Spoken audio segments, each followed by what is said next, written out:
على السماوات والأرض والجبال فأبين أن يحملنها وأشفقن منها وحملها الإنسان إنه كان ظلوما جهولا. صدق الله العظيم. قال النبي صلى الله عليه وسلم: بعثت لأتمم مكارم الأخلاق أو كما قال عليه الصلاة والسلام.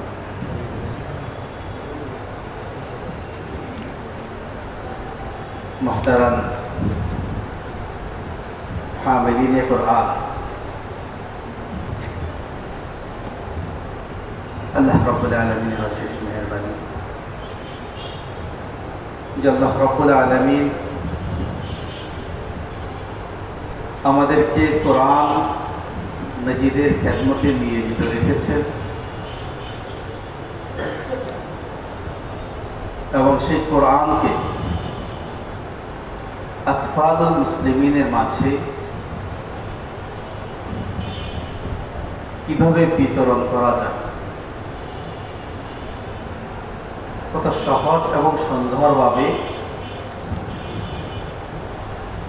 হেফজের পদ্ধতিতে মুসলমান শিশুদের মাঝে এই কোরআনকে পৌঁছানো যায় তার বিশুদ্ধ পদ্ধতি, তারবিয়ত, তরিকে তালিম এগুলো সমন্বয়ে যে দীর্ঘদিন ধরে কোর্স চলে আসছে, আল্লাহ রাব্বুল আলামিন আমাদের সবাইকে এই কোর্সের জন্য কবুল করেছেন। শুকরিয়া আদায় করি আলহামদুলিল্লাহ। আলহামদুলিল্লাহ, দীর্ঘদিনে আপনারা যেটা উপলব্ধি করতে পেরেছেন, আশা করি যে জামিয়া ইসলামিয়া পটিয়ার তাহফিজুল কোরআন সংস্থার উদ্যোগে আয়োজিত এই কোর্সে শুধুমাত্র হেফজুল কোরআন কিংবা হেফজ কিভাবে করানো হবে শুধু এটার কোর্স দেওয়া হয়। বিশেষ করে ফোকাস করা হয়েছে তাসবিহে কোরআনের উপর। মাশাআল্লাহ, কারি সাহেবরা এসেছেন, যথেষ্ট মাস্ক করিয়েছেন। আমি আশা করি অনেকের যদি ছোটখাটো কিছু জড়তা থেকে থাকে অনেকটাই সেটা কি হয়ে গেছে, সমাধান হয়ে গেছে। সাথে সাথে বিভিন্ন বিজ্ঞ হুফাজ কেরামের মাধ্যমে তরিকে তালিম নিয়েও আলোচনা হয়েছে। যথেষ্ট পদ্ধতি নিয়েও বিজ্ঞজনেরা আলোচনা করেছেন। সেখান থেকে আমি আশা করি আপনারা আপনাদের ছাত্রদেরকে কিভাবে তরিকে তালিমকে বাস্তবায়ন করা যায়, সহজেই একদম তালিমুল ইলমকে কিভাবে কোরআনকে শেখানো যাবে সেটাও যথেষ্ট উপাদান আপনারা পেয়েছেন। 3 নম্বর যেটা পেয়েছেন, যেটা আমাদের এই তাহফিজ সংস্থার বিশেষ একটি আকর্ষণ, সেটা হলো বিভিন্ন মুরব্বীদের কাছ থেকে কিছু নাসায়েহ শোনার তৌফিক হয়েছে। বিশেষ করে হেফজের এই ময়দানে যে বিষয়গুলো আমাদের প্রয়োজন, তাহদিরে আখলাক, উত্তম চরিত্রের জন্য যে বিষয়গুলো প্রয়োজন, যেটা আমাদেরও প্রয়োজন, আমাদের ছাত্রদেরও প্রয়োজন, এরকম প্রয়োজনীয় বিষয় আলহামদুলিল্লাহ আমাদের মুরব্বিয়ানে কেরাম যথেষ্ট আলোচনা করেছেন। সেখানে আপনারা যথেষ্ট খোরাক পেয়েছেন বলে আমি আশা করি। আপনাকে এতটুকু মনে করি আমি, এত আলোচনা আলহামদুলিল্লাহ হয়েছে, তার বিয়েটি আলোচনা, যদি এগুলো আমরা স্মরণ রাখতে পারি এবং প্রত্যেকটাকে নিজেদের জীবনে চর্চা করতে পারি, তাহলে আমরা প্রত্যেকেই এক একজন আদর্শ হাফেজ এবং আদর্শ ছাত্র গড়ার কারিগর হিসাবে আমরা কি আল্লাহর কাছেও মকবুল হব, বন্দার কাছেও ইনশাআল্লাহ মকবুল হব। আল্লাহ রাব্বুল আলামিন আমাদের সবাইকে তৌফিক দান। আমি একজন ছোট মানুষ, আমি এখানে আপনাদের সামনে চমৎকার কোনো তারবিয়তি আলোচনা আমি করব না, করতে পারবো না, এবং এটা আমার অভ্যাস। তো যেহেতু কর্তৃপক্ষ আদেশ করেছেন, সেই হিসেবে আপনাদের সাথে কিছু মোজাকারা করা বা গল্প করা। মূলত আমি এসেছি আপনার সাথে কিছুক্ষণ গল্প করব, কোনো নসিহত করার জন্য।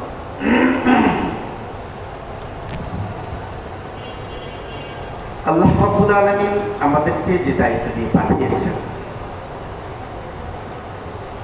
প্রথমত আমরা যারা হেফজ বিভাগে খেদমত করছি, একটা প্রশ্ন আমাদের ক্লিয়ার হতে হবে, আমরা কেন হেফজ থানায় পড়াই কিংবা হেফজের খেদমত কেন করি?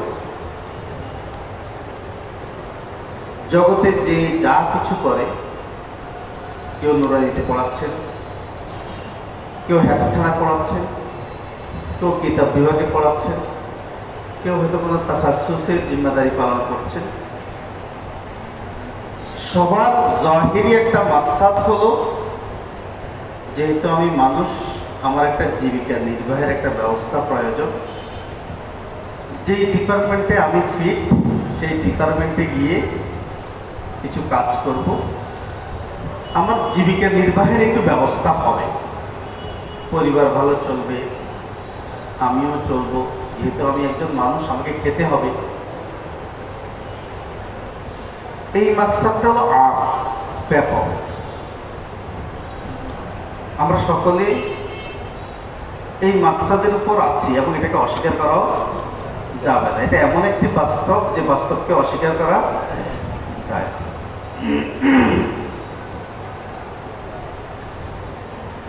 এই সূত্রে আমরা সবাই বরাবর, একজন নুরানির শিক্ষক, হেফজখানার শিক্ষক, কিতাবখানার শিক্ষক, তাখাসসুসের জিম্মাদার, কিংবা এর বাইরে কেউ যদি কোনো পেশায় নিয়োজিত থাকে,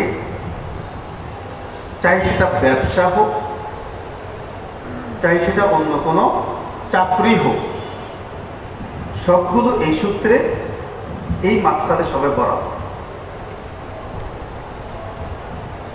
তাহলে আমি কেন হেফজখানায় পড়াবো? এটা প্রশ্ন। এই প্রশ্নের উত্তরে আসতে হলে আমাদেরকে আগে বুঝতে হবে আমি কে, আমার দায়িত্ব, हम कौन हैं, हमारे जिम्मेदारियां क्या है। আমরা কি স্বাভাবিক অন্যান্য মানুষের মতো কিছু মানুষ? আমরা কি হাত পা চোখ নাকওয়ালা কিছু মানুষ শুধুমাত্র, না আমাদের ভিন্ন কোনো পরিচয় আছে? নুরানির শিক্ষক থেকে শুরু করে তাখাসসুসের শিক্ষক পর্যন্ত সকলের এই ময়দানে একটা পরিচয়, সেটা হলো মুআল্লিম। সবাই মুআল্লিম। এই মুআল্লিমের সিফতটা কোথেকে এসেছে? আল্লাহ রাসূল বলেছেন, বুইসতু মুআল্লিমা। আমাদের সকলের পরিচয় মুআল্লিম। এই পরিচয়টা আমরা পেয়েছি কার কাছ থেকে? হাদিস থেকে। কেন? আল্লাহ রাসূল বলেছেন বুইসতু মুআল্লিমা। সেই মুআল্লিম আল্লাহ রাসূল বলছেন, আল উলামাউ ওয়ারাসাতুল আমবিয়া। সেই হিসাবে কিয়ামত পর্যন্ত আল্লাহ রাসূলের সেই মিরাসের অধিকারী একজন নুরানি শিক্ষক, মক্তবের শিক্ষক, সেই মিরাসের অধিকারী একজন হেফজের শিক্ষক, সেই মিরাসের অধিকারী একজন কিতাব শাখার শিক্ষক, সেই মিরাসের অধিকারী একজন তাখাসসুসের শিক্ষক। সবাই ওয়ারাসে আম্বিয়া, ওয়ারেসে আম্বিয়া। কিসের মিরাস দিয়েছেন? দিনার এবং দিরহামের মিরাস আমাদেরকে দেন নাই। ওয়াইন্নামা ওয়ারাতুল ইলম, আমাদেরকে ইলমের মিরাস দিয়েছে। ইলমের মিরাসের সূত্রে একজন নুরানি শিক্ষকের যে ইমান, একজন হেফজের শিক্ষকের সেই ইমান, একজন কিতাবখানার শিক্ষকের একই ইমান, একজন মুহাদ্দিস সাহেবের একই ইমান, একজন তাখাসুসের জিম্মাদার মান বরাবর। আমরা সকলে মুআল্লিম। এই জন্য আপনাদের এখানে দেখা হচ্ছে শিক্ষক প্রশিক্ষণ কোর্স, মুআল্লিম, তাদরিবুল মুআল্লিমিন। আরবি বললে কি বলবো? তাদরিবুল দাওরাতু তাদরিবিল মুআল্লিমিন, শিক্ষক প্রশিক্ষণ কোর্স। তাহলে কোন শিক্ষক আমরা? ওই যে আল্লাহ রাসূল বলেছেন বুইস্তু মুআল্লিমান, আমাদের সকলের হেড টিচার, প্রধান শিক্ষক কে? মুহাম্মদ রাসূলুল্লাহ। তিনি আমাদের সকলের লকব উপাধি দিয়ে গেছেন, আমরা সবাই মুআল্লিম। তাহলে আমাদের প্রথম পরিচয়টা আমরা পেয়ে গেছি, হাম কোন হে? আমরা কে? মুআল্লিম। আমাদের পরিচয় কি? মুআল্লিম। আমাদেরকে মুআল্লিম নামটা কে দিয়েছেন? রাসূলুল্লাহ সাল্লাল্লাহু আলাইহি ওয়াসাল্লাম দিয়েছেন, হাদিসও বলে দিয়েছেন। তারা আমাদেরকে ঘোষণা দিয়ে দিয়েছেন আল উলামাউ ওয়ারাসাতুল আমবিয়া। তাহলে এই ওলামা শব্দের ভিতর নুরানি মক্তব থেকে শুরু করে এই মুআল্লিম সিফাতের ভিতর নুরানি মক্তব থেকে শুরু করে মুহাদ্দিস মুফতি পর্যন্ত সকলেই আছেন, সকলেই বরাবর। এবং এই মাসউলিয়া হামারে জিম্মাদারি ইয়া, আমরা কে এবং আমাদের দায়িত্ব কি? সংক্ষিপ্ত উত্তর হলো আমরা মুআল্লিম, আমরা ওয়ারাসাতুল আমবিয়া। আমাদের দায়িত্ব কি? রাসূলুল্লাহ সাল্লাল্লাহু আলাইহি ওয়াসাল্লাম যে দায়িত্বটা পালন করেছিলেন, সেম ওই দায়িত্বটাই আমাদেরকে কি করতে হবে? পালন করতে হবে। আমরা যে যে ডিপার্টমেন্টে কাজ করব, যে যে ডিপার্টমেন্টের মুআল্লিম হব, তাকে ওই ডিপার্টমেন্টের মিরাস বন্টন করতে হবে। তাহলে আমাদের দায়িত্ব হলো মিরাস বন্টন করা, তাকসিমুল মিরাস। তাকসিমুল, যেহেতু আমাদেরকে ওয়ারাসায়ে আম্বিয়া বলা হয়েছে, আমরা রাসূল থেকে আমাদের পূর্বপুরুষরা যাদের কাছ থেকে মিরাস পেয়েছেন, এর আগের পুরুষরা তাদের আগ থেকে মিরাস পেয়েছেন, এভাবে রাসূল থেকে সবাই কি পেয়ে আসছেন? তাহলে মূল মিরাস হলো রাসূলের। এটা স্তরে স্তরে স্তরে স্তরে আস্তে আস্তে আমাদের কাছে আসছে। আমাদের পরিচয় হয়ে গেল মুআল্লিম, আমাদের পরিচয় হয়ে গেল ওয়ারাসায়ে আম্বিয়া। আমাদের দায়িত্ব হলো এই মিরাসটাকে পরবর্তী ওয়ারিসিনদের কাছে যথাযথভাবে পৌঁছিয়ে দেওয়া। যদি মিরাসকে আমরা যথাযথ না পৌঁছাই, মিরাসের এই আমানতের মধ্যে আমাদের খেয়ানত হয়ে গেছে। এটা আমানত। রাসূলুল্লাহ সাল্লাল্লাহু আলাইহি ওয়াসাল্লামের পক্ষ থেকে এই মিরাসটা আমাদের হাতে আমানত। আল্লাহ রাসূল বলে গেছেন, তারাকতু ফীকুম আমরাইন লান তাদিল্লু মা তামাসসাকতুম বিহিমা কিতাবাল্লাহ ওয়া সুন্নাতা। নুরানি মক্তব থেকে শুরু করে মুহাদ্দিস মুফতি পর্যন্ত সকলের মাসউলিয়া, সকলের জিম্মাদারি একটাই, সেই মিরাসে কোরআন এবং মিরাসে সুন্নাহ, রাসূলের সেই মিরাসে কোরআন এবং মিরাসে সুন্নাহ পরবর্তী ওয়ারিসিন, পরবর্তী উত্তরসূরি যারা আছেন, তাদের কাছে এটাকে যথাযথভাবে সে আমানতকে পৌঁছিয়ে দেয়। তাহলে হাম কোন হে? हमारे जिम्मेदारियां क्या? আমরা কে? আমাদের দায়িত্ব কি? আমরা হলাম ওয়ারাসায়ে আম্বিয়া, আমরা হলাম মুআল্লিম। আমাদের দায়িত্ব হলো রাসূল থেকে প্রাপ্ত মিরাসকে পরবর্তী উত্তরসূরিদের কাছে যথাযথভাবে পৌঁছিয়ে দেয়া। তাকসিমুল মিরাত বাইনাল ওয়ারাসা, ওয়ারিসদের মাঝে রাসূল থেকে প্রাপ্ত মিরাজকে যথাযথভাবে বুঝিয়ে দেন। রাসূলুল্লাহ সাল্লাল্লাহু আলাইহি ওয়াসাল্লাম বলছেন, বুইস্তু লিউতাম্মিমা মাকারিমাল আখলাক।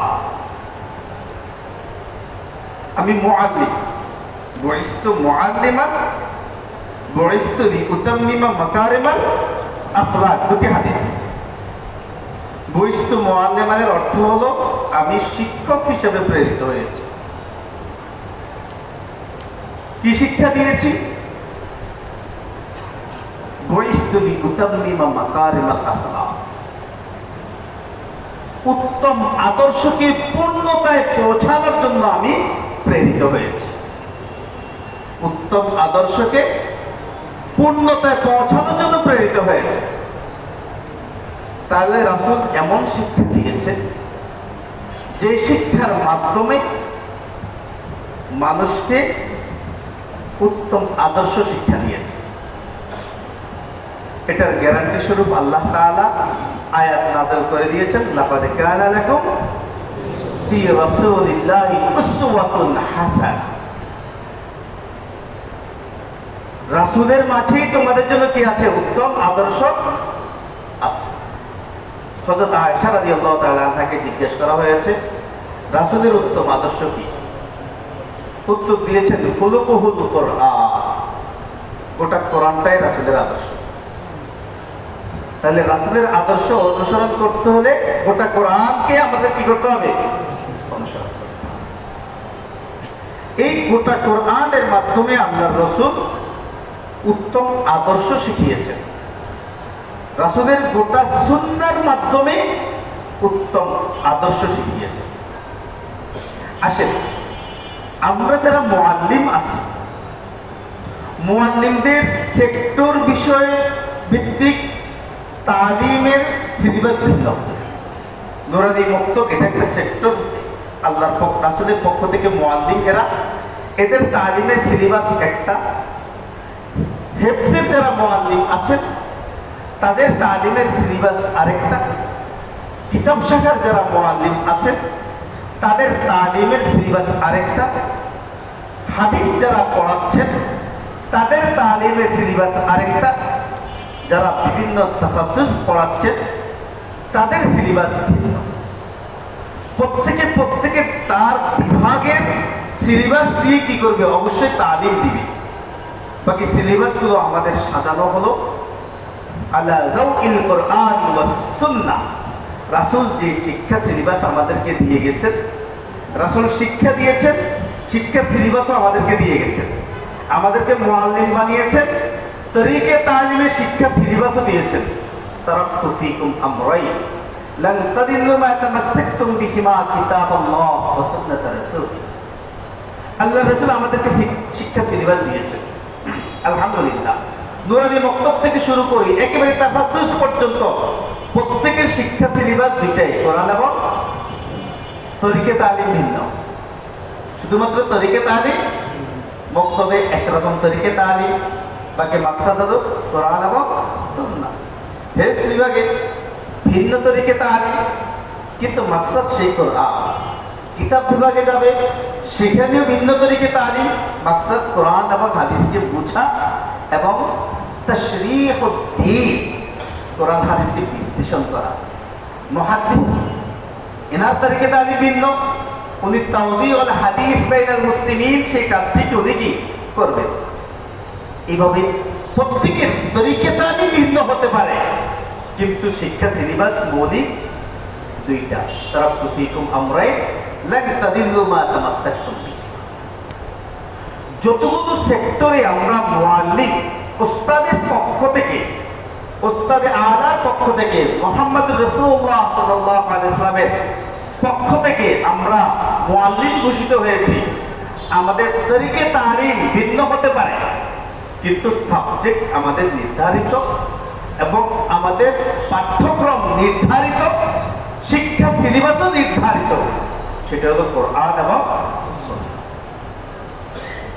দুটি হাদিস আমি বলেছি, আল্লাহ রাসূলকে প্রেরণের দুইটা উদ্দেশ্য আল্লাহ রাসূল বলে দিয়েছেন। একটা হলো বুইস্তু মুআল্লিমা, আমি শিক্ষক হিসেবে প্রেরিত হয়েছি। শিক্ষক হিসেবে প্রেরিত হওয়ার শিক্ষা সিলেবাস দিয়ে দিয়েছে। সেক্টর ভিত্তিক এটা আমরা বিভিন্ন তরিকে তালিম দিয়ে আমরা এটাকে পাঠদান করে থাকি। এই অর্থে সমস্ত মুআল্লিমের মান আল্লাহর কাছে, আল্লাহ রাসূলের কাছে বরাবর। আমি নুরানি শিক্ষক, আমি মুহাদ্দিস বরাবর। আমি হেফজের শিক্ষক, আমি মুহাদ্দিস শিক্ষক হিসেবে আল্লাহ রাসূলের কাছে এবং আল্লাহর কাছে বরাবর। শুধু আমাদের যে মাসউলিয়া আছে সেটা হবে জিজ্ঞাসা। একটা কথা মনে রাখবেন, কালকে আমাদের ময়দানে এটা প্রশ্ন করা হবে না আপনি কি মুহাদ্দিস ছিলেন নাকি হেফজের শিক্ষক ছিলেন, আপনি কি মুফতি ছিলেন না মক্তবের শিক্ষক ছিলেন, আপনি কি নাহু পড়িয়েছিলেন না হাদিস পড়িয়েছিলেন, কিসের শিক্ষক ছিলেন, এই প্রশ্ন হবে। প্রশ্ন হবে যেটা আলা কুল্লুকুম রাঈ কুল্লুকুম মাসউলুন আন রাঈয়াতি। আমরা প্রত্যেকে মক্তবে যারা পড়াচ্ছি মাসউলিয়া তরিকে তালিমে মক্তব, যারা হেফজের শিক্ষক তার মাসউলিয়া তরিকে তালিমে হেফজ, একজন মুহাদ্দিস সাহেব মাসউলিয়া তরিকে তালিমে হাদিস। আপনাদেরকে যে শিক্ষা সিলেবাস দেওয়া হয়েছে রাসূলের পক্ষ থেকে এবং প্রত্যেকের যে তরিকে তালিম ছিল এটা আপনার মাসউলিয়া ছিল। আপনি কতটুকু মাসউলিয়া পালন করেছেন? হরফান হরফান প্রশ্ন হবে। আল্লাহ রাসূল বলে দিয়েছেন খুলে খুলে, কুল্লুকুম রাঈ কুল্লুকুম মাসউলুন আন রাঈয়াতি। যে যে ডিপার্টমেন্টে আমরা মুআল্লিম হই না কেন, কাল বিচারের কাঠগড়ায় আমাদেরকে দাঁড়াতে হবে। আমি যেখানে ছিলাম সেখানে আমার মাসউলিয়া আমি কতটুকু আদায় করেছি। মাসউলিয়াটার বিষয়টা একটু আমরা আরেকটু ক্লিয়ার করি। আমি প্রথমে বলেছিলাম আমরা সকলে মুক্তবি হোক, মুহাদ্দিস হোক, মুফতি হোক, সকলের একটা জাহিরি মাকসাদ আছে। জাহিরি মাকসাদ হলো আমি এখানে চাকরি করি, চাকরির বিনিময়ে কিছু বেতন পাবো, সেটা দিয়ে আমার পরিবার চলবে, আমি চলবো। এটা হলো জাহিরি একটা মাকসাদ, যে মাকসাদকে কেউ আমরা অস্বীকার করতে পারবো। এখানে একটা কথা আমাদেরকে ক্লিয়ার করে রাখতে হবে মাসউলিয়াত বিষয়টা বলে, এরপর আমি মুআল্লিমের মাসউলিয়ার আলোচনার পরে বইস্তু লিউতাম্মিমা মাকারিমাল আখলাক এই বিষয়ের উপর আলোচনা করব। রাসূলকে দুইটা মাকসাদ দিয়ে পাঠানো হয়েছে, একটা হলো বইস্তু মুআল্লিমা, সেই সুবাদে আমরা ওয়ারাসায়ে আম্বিয়া হয়ে আমরা সবাই মুআল্লিম। এই মুআল্লিমের মধ্যে আমাদের একটা মাসউলিয়া আছে, দায়িত্ব আছে। কি দায়িত্ব? আগে বলেছিলাম আমাদের মাসউলিয়া হলো যে মিরাস রাসূল থেকে পেয়েছি সেই মিরাসটা তাকসিমুল মিরাদি বাইনাল ওয়ারাসা, পরবর্তী যে ওয়ারিস আসছে তাদের মাঝে এই মাসউলিয়াকে পূর্ণভাবে পৌঁছিয়ে দাও।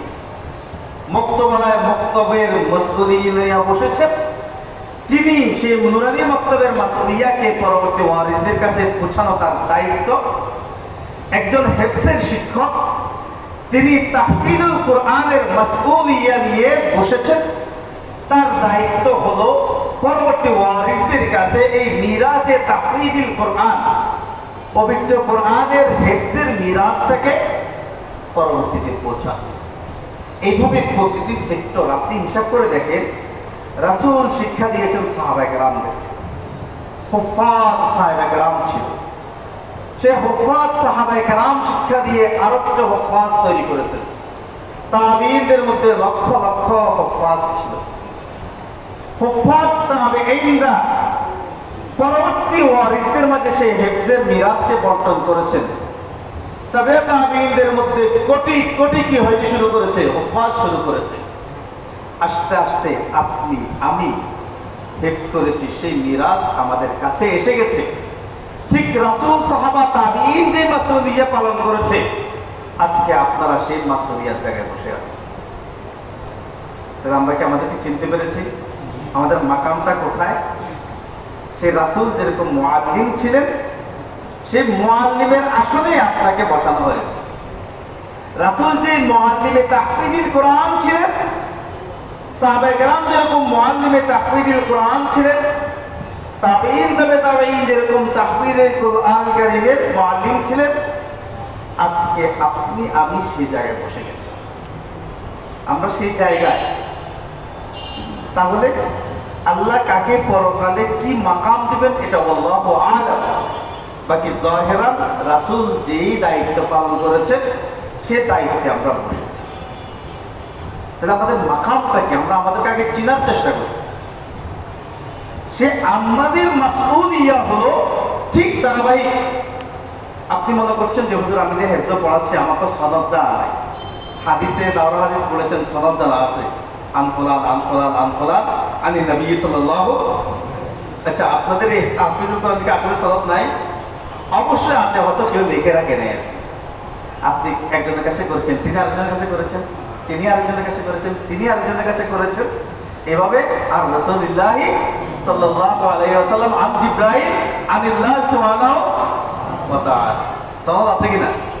অবশ্যই আছে, অবশ্যই আছে। তো আমরা প্রত্যেকেই কোরআন আরেকজনের কাছে শিখেছি, উনি আরেকজনের কাছে শিখেছে। এইভাবে হযরত জিবরাইল আলাইহিস সালাম আল্লাহর কাছ থেকে সেই কোরআনকে এনে রাসূলকে দিয়েছেন। আমাদের এটা সনদ আছে। আমরা যেখানে তাহফিজের ওস্তাদ হিসেবে বসেছি, এটা শুধু আমাদের পেশা না, এটা জাহিরি যে মাকসাদ বলেছিলাম শুধু এটা না, এটার পিছনে বড় মহৎ একটা কি আছে, মাকসাদ আছে, যেটাকে আমরা বেতন বলছি। বেতন দিয়ে চাকরি কিংবা খেদমত করছি, এটা জাহিরি মাকসাদ। এই মাকসাদটা একেবারে ক্ষীণ, এই মাকসাদটা একেবারে ছোট, এবং এই মাকসাদটা একেবারে নগণ্য। মূলত মাকসাদ হলো আমি রাসূল কর্তৃক নিয়োগপ্রাপ্ত মুআল্লিম। আপনার পরিচয় কি? কে নিয়োগ দিয়েছে আপনাকে? সেক্রেটারি, সভাপতি, মুহতামিম? না, শুধু মাত্র। আমাকে এই কাজে নিয়োগ দিয়েছে কে? আল্লাহ তাআলা নিয়োগ দিয়েছেন রাসূলের মিরাস হিসাবে, রাসূলের মিরাসের মুআল্লিম হিসেবে আমাকে এখানে বসিয়েছে। আমি চাইলে তো ব্যবসা করতে পারতাম, আলু পটল বিক্রি করতে পারতাম, পেঁয়াজ রসুন বিক্রি করতে পারতাম। করছেন না? করছেন। তো দেখা গেছে ব্যবসাও করছেন, মোটামুটি মুখের ভাষা যা দরকার তাও ব্যবহার করছেন। করছে না তারা? একজন ম্যানেজার দোকানে বসা আছে, যারা কর্মচারী আছে, মোটামুটি সাথে গাদির শব্দ ব্যবহার না করলে জমে না কথা। দোকানদাররা তাদের অধীনস্থদের সাথে মানে গালি দিয়ে কথা না বললে জমে না, কাজও পায় না। যত বড় ব্যক্তি হোক, সব তো কিন্তু চেঞ্জ হয়ে যায়।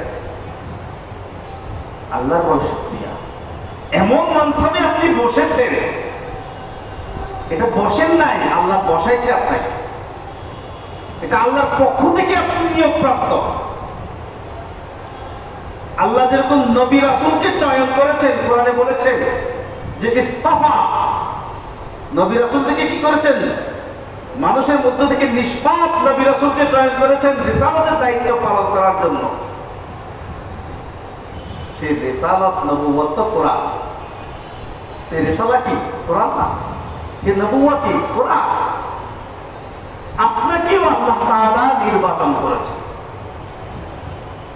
যদি আজকে নবী রাসূল আসার কথা থাকতো, তাহলে এই আপনারা ওলামায়ে কেরাম যারা মুআল্লিমের জায়গায় বসে আছেন, যেই সেক্টরে হোক না কেন, এই মুআল্লিমরাই নবী রাসূলের দায়িত্ব পালন করছে। নিজের দামটা কি বুঝতে পেরেছেন? আমরা কত বড় সম্পদ আল্লাহর কাছ থেকে পেয়েছি, কত দামি মানসব নিয়ে আমরা বসেছি, এটা উপলব্ধিটা আমাদের আসলে নাই বা কম। আমরা শুধু কিছু টাকার বিনিময়ে চাকরিজীবী না। খুব ভালো করে খেয়াল করবেন, মুহতামিম আমাকে বেতন দিয়ে কখনো কি করতে পারবে না, তার দায়িত্ব থেকে মুক্ত পেতে পারবে না। আমি যে মনসবে বসে, এই মনসবের বেতন মুহতামিম দিতে পারবে না, মাদ্রাসা কমিটি দিতে পারবে না, সভাপতি সেক্রেটারি দিতে পারবে না। যেখানে আল্লাহ রাসূল বলছেন প্রতি হরফের বিনিময়ে 10 নেকি, তাও বলছেন আলিফ লাম মিম, এটা এক হরফ না। আলিফুন হরফুন, লামুন হরফুন, মিমুন 10 নেকির কথা বলা হচ্ছে। এখন নেকি কি জিনিস? দুনিয়াতে বসে নেকির মূল্য আমরা বুঝি না। আমরা স্বর্ণের দাম বুঝি, যে স্বর্ণের ভরি 2 লাখ পার হয়ে গেছে, স্বর্ণ অনেক দাম, তাই না? এটা বুঝি না, স্বর্ণ অনেক দাম। 2 লক্ষ টাকা দিয়ে আপনি কতটুকু স্বর্ণ পাবেন? 1 ভরি স্বর্ণ। 1 ভরি স্বর্ণ থেকে একটা গ্লাস তৈরি করা যাবে? একটা গ্লাসের আনুমানিক কি পরিমাণ স্বর্ণ হবে?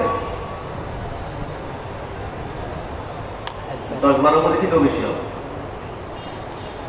তাই একটা স্বর্ণের গ্লাস, আমি বোঝার জন্য বলছি, আল্লাহ তাআলা এই কথাগুলো আমাদেরকে বারবার বুঝিয়েছেন কোরআনে, আমরা বুঝার খেয়াল করি না।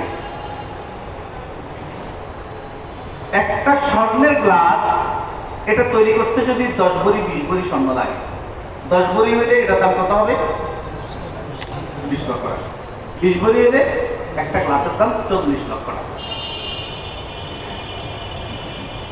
আচ্ছা বলুন তো, জান্নাতের গ্লাসগুলো কিসের তৈরি? আমাদের দেশীয় স্বর্ণ দিয়ে তৈরি? দুনিয়াতে যে স্বর্ণ আল্লাহ পাঠিয়েছেন এটা হলো জাস্ট ফর স্যাম্পল, এটা অরিজিনাল স্বর্ণ না।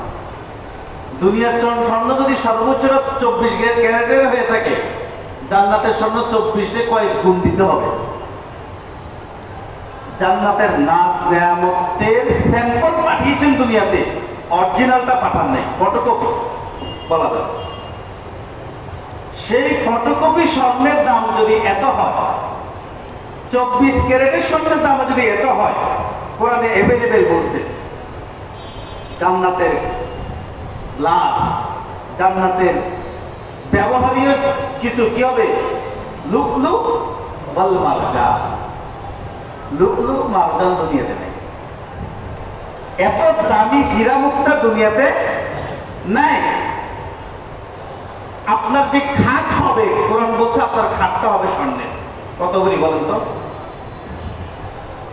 বোঝার চেষ্টা করবো, আমাদের মনসা বোঝানোর জন্য বলছি আমি। এগুলো কোনো কল্প কাহিনী না, কোরআনের শব্দ ডাইরেক্ট। আপনাকে যে শরীর দেওয়া হবে, যে খাটটা দেওয়া হবে, সেটাও হীরা মুক্তা স্বর্ণের তৈরি। আপনাকে যে গ্লাসে পানি পান করতে দিবে, সেই গ্লাসটাও ওইরকম দাম। জান্নাতে আপনার এই সমস্ত কাঁচের কিংবা কি বলে নর্মাল কোনো গ্লাসের সিস্টেম থাকবে, দেখতে কাঁচের মতো মনে হবে, কিন্তু সেটাও কি হীরা মুক্তা তৈরি। দুনিয়ার মানুষ এগুলো কখনো ভাবতেও পারে। দুনিয়ার সর্বোচ্চ ধনী যে তাকে দাবি করবে আমি সর্বোচ্চ ধনী, সে স্বর্ণের খাট বানাতে পারবে, স্বর্ণের প্রাসাদ তৈরি করতে পারবে। কিন্তু আপনি আমি যাদেরকে সওয়াব দেওয়া হবে, এদের 10 নেকি 20 নেকি 30 নেকি দেওয়া হবে, সেগুলো মানিয়ে হলো আপনার জান্নাতের প্রাসাদকে সুসজ্জিত করবে।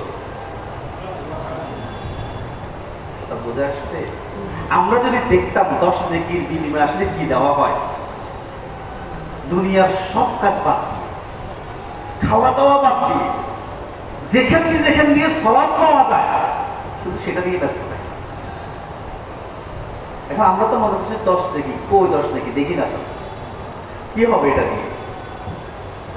কোরআন এই বিশ্বাসগুলো আমাকে দিয়েছে বারবার। এই জন্য কয়েক পৃষ্ঠা পর পরে জান্নাতের কথা, কয়েক পৃষ্ঠা পর পরে কিসের কথা? জান্নাত। তো দেখেন, আমাদের প্রথম শুকরিয়ার বিষয় হলো আমরা মুআল্লিমের মানসাবে বসছি, এমন মুআল্লিম যে মুআল্লিমের কাজ হলো কিছুক্ষণ পর পর আলিফ লাম মিম, কিছুক্ষণ পর পর কোরআনের হরফ পড়ছে। যেই হরফটাই পড়ছে সেখানেই কি নাকি, যে হরফটাই শুনছে সেখানেও কোরআন। কি শুধু তেলাওয়াত করলে সব না, শুনলেও সব? হাদিসে আছে কিনা তেলাওয়াতকারী সমপরিমাণ? তাতে হাফেজ সাহেব কি করতেছেন? কতক্ষণ তেলাওয়াত করতেছেন, কতক্ষণ কি করছেন? শুনছেন, কতক্ষণ শুদ্ধ করে দিচ্ছেন। একে তো তেলাওয়াত, আর ওকে সেই তেলাওয়াতের তালিম দিয়ে যাচ্ছেন। ইনদাল্লাহ আপনি কত বড়, ইনদাল্লাহ আল্লাহর কাছে আপনি কত সম্মানী, জগতের এই সমস্ত স্বর্ণরূপা দিয়ে দৃষ্টান্ত দেওয়ার সম্ভব না পাবো। আমরা সেই আসলে আশীর্বাদ হয়ে আছি, সেই মুআল্লিম আমরা সেই ওয়ারাসায়ে আম্বিয়া। আমরা অল্প কয়েক বেতনের চাকরিজীবী না, আমরা এই অল্প কয়েকটা বেতনের গোলাম না, সহযোগিতা। যেহেতু প্রথমে ক্লিয়ার করে দিতে হবে আমাদের নিয়ম, খুব বোঝার জন্য বলছি, আমরা বেতনের গোলাম না, মুহতামিমের গোলাম না, আমরা সভাপতি সেক্রেটারির গোলাম না, আমরা গোলাম একমাত্র কার? আল্লাহ। আমাকে এই আসনে কে বসিয়েছেন? আল্লাহ বসিয়েছেন।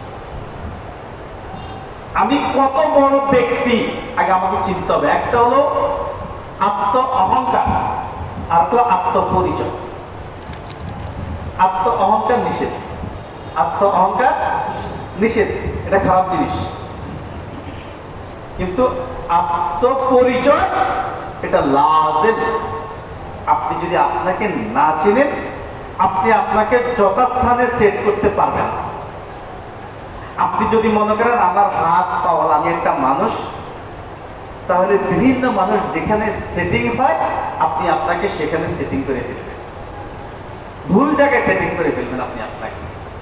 আপনি যদি বোঝেন যে আমি তো মিনাল্লাহ নিয়োগপ্রাপ্ত একজন মুআল্লিম, আল্লাহর রাসূলের সেই মিরাসের মুআল্লিম, আমার তো প্রতি হরফের মধ্যে নেকি হচ্ছে, নেকি মানে প্রতি হরফের মধ্যে আমার পরকালের জান্নাতের জায়গাগুলো কি হচ্ছে? ফাতাহ হচ্ছে।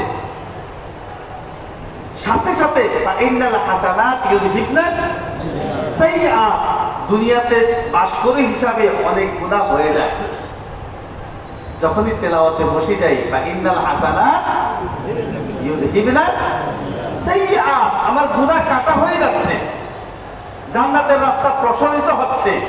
আপনি তো সেই ভাই, আপনি আপনাকে কোথায় সেট করবেন? আল্লাহ আপনার ভিতরে যে কোরআন দিয়েছে, কোরআনের মিরাস আপনাকে দিয়েছে, হাদিসের মিরাস দিয়েছে, আপনার এই বডি তো এত দামি হয়ে গেছে, এটাকে তো স্বর্ণের খাটে বসাইতে হবে। এটা তো বাংলা চেয়ারে বসানো যাবে না। পরকালে খাইছে আপনার এই বডি কি বাংলা চেয়ারে বসবে? এই বডি কোথার জন্য?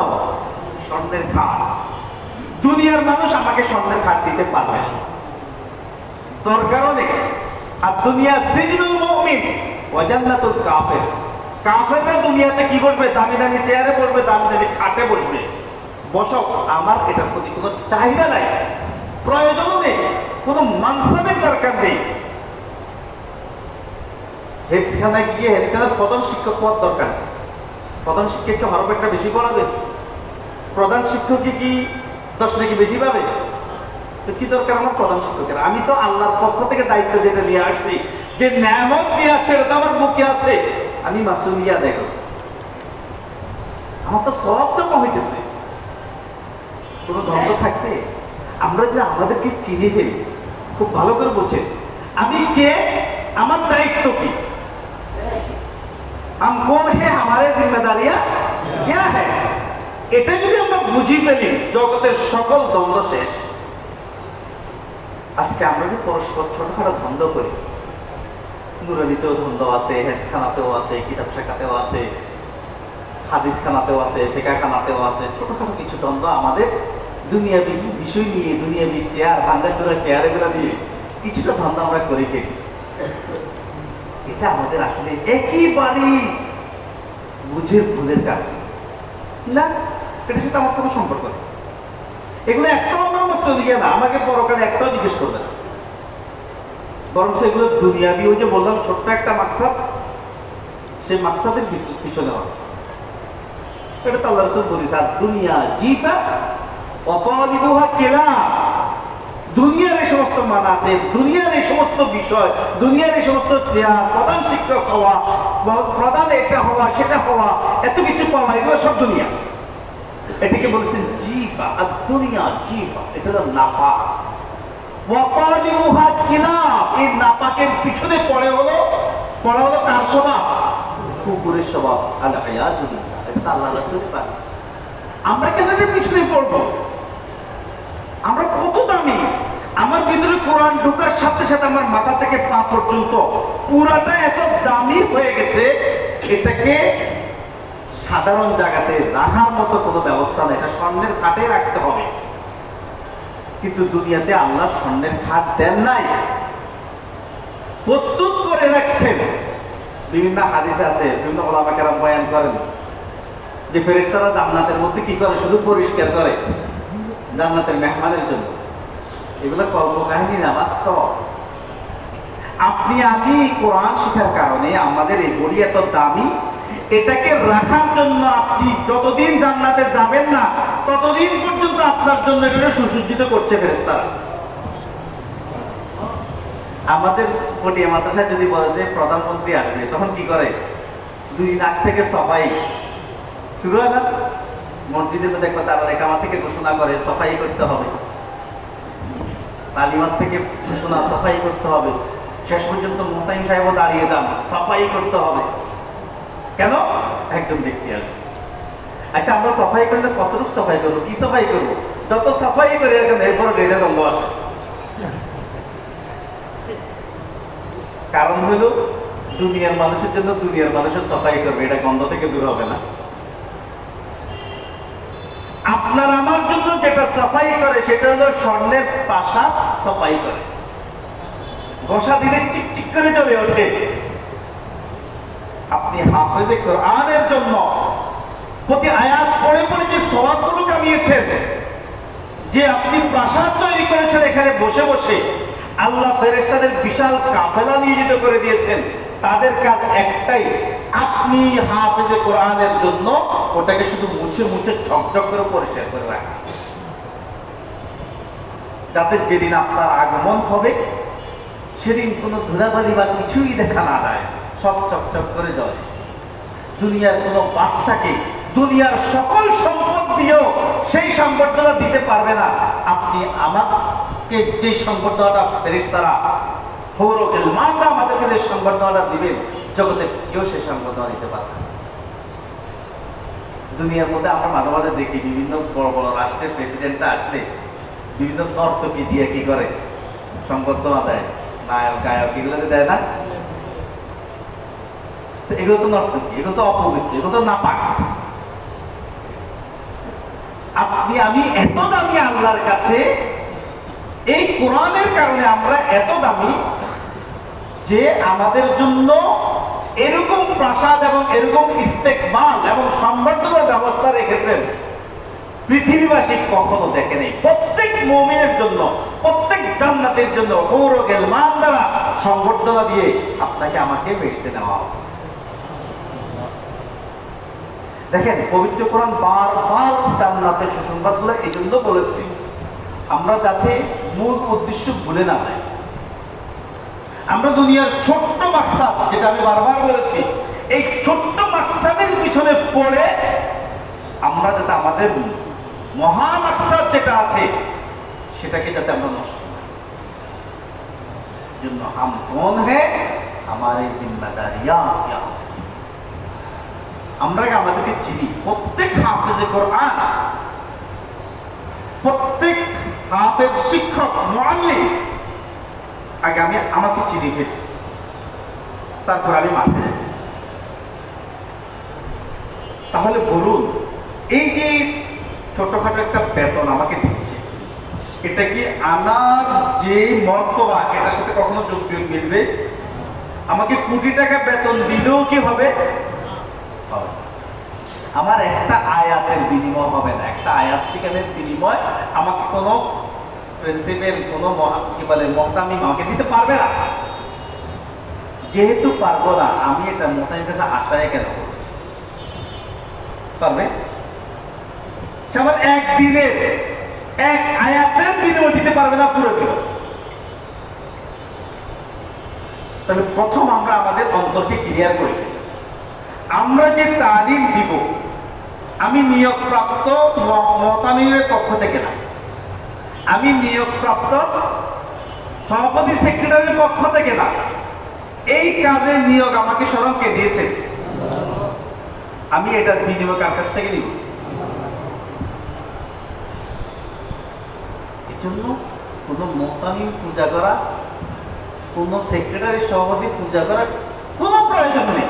আমি পূজা একমাত্র কার করবো? আল্লাহ করবো। কোরআন পড়াবো একমাত্র কার জন্য? আমার আল্লাহর সাথে মুআমালা যদি এই প্রতিষ্ঠানের থেকে যদি ঠিক রাখা যায় থাকবো, তাহলে থাকবো না। সোজা হিসাব, যেখানে গিয়ে আমি লিল্লাহ খেদমত করতে পারবো, যেখানে গিয়ে লিল্লাহ আমি আমার পরকালকে ঠিক রাখতে পারবো, সেখানে বসে বসে আমি কোরআন শিক্ষা দিই। আমাদের একটা পেরেশানি শুধু কোন প্রতিষ্ঠানে ভালো খারাপ এই হিসাব নিকাশ না। হিসাব নিকাশ ওইটা হবে না। হিসাব নিকাশ হবে আমাকে যে দামি সম্পদ দিয়েছে, এই দামি সম্পদটাকে আমি কিভাবে পরবর্তী উম্মতের কাছে পৌঁছাবো, এই মাসউলিয়া যেই প্রতিষ্ঠানে বা যেই জায়গায় বসে আমি পারবো সেখানে আমি করব। দুনিয়াবি যে গরজ আছে, এটা যতটুকু তারা আমার দুনিয়া মাকসাদ পূরণ হয়ে যাবে, এটার প্রতি আমার মূল ফোকাস থাকে। মূল ফোকাস যদি দুনিয়া হয়ে যায়, আমার মূল মাকসাদ যদি আমি হারিয়ে ফেলি, তাহলে কিন্তু এখানে কি আছে? ঝামেলা আছে। একটু